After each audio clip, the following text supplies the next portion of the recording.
Airport સલાહકાર સમિતિની meeting હતી. એમાં આપણા લોકપ્રિય સાંસદ શ્રી રૂપાલા સાહેબ એમના ચેરમેન છે. એમના ચેરમેનશીપ નીચે સંસદ સભ્ય, ધારાસભ્યો, વિવિધ ક્ષેત્રના અગ્રણીઓની જે એમાં મેમ્બર હોય એની મિટિંગ હતી. અને મિટિંગમાં નવું એરપોર્ટ ટર્મિનલ જે ઇન્ટરનેશનલ બની રહ્યું છે એના માટેની ચકાસણી તપાસ કરી ક્યાં શું ખૂટે છે અને કેટલો ટાઈમ લાગે છે એ ચેક કર્યું છે. અને ચેક કર્યા પછી એમાં ઇમિગ્રેશન ડિપાર્ટમેન્ટ અને ફોરેનનું જે કોઈ ડિપાર્ટમેન્ટની મંજૂરી લેવાની એ લઈ વહેલાસર અને ચાલુ થાય એના માટે ચર્ચા થાય. ને મોદી સાહેબને એ લોકો આમંત્રણ આપવાના છે. મોદી સાહેબ ટાઈમ આપે ત્યારે પણ ડિસેમ્બર એન્ડ સુધીમાં એ બધું કામ પૂર્ણ થઈ જશે.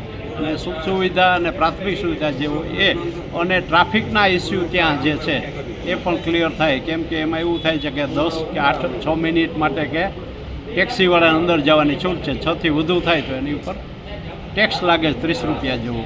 એટલે એના માટે પણ ટાઈમ વધારવા માટે વાત કરી છે.